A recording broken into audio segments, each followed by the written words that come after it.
तो वेलकम दोस्तों, स्वागत है फिर से एक नई वीडियो में। दोस्तों आज की इस वीडियो में बताएंगे, अगर आपके पास है Moto G04 मोबाइल और आप अपने मोबाइल में 3 बटन नेविगेशन ऑन करना है तो कैसे ऑन करेंगे, यानी अपने मोबाइल को बटन से चलाना है तो कैसे चलाओगे, बटन्स को कैसे शो करते हैं या बटन्स से कैसे अपने मोबाइल को चलाते हैं। उसके लिए आपको अपने मोबाइल की सेटिंग्स को ओपन कर लेना है। सेटिंग्स को ओपन करते हैं तो कुछ इस तरह से आपके मोबाइल में देखने को मिल जाता है।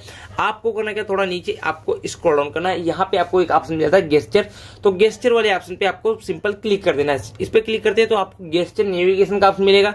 सेकंड नंबर पे इस पे आपको क्लिक करना है। फिर से आपको यहाँ पे गेस्चर नेविगेशन और 3 बटन नेविगेशन का ऑप्शन मिल जाएगा।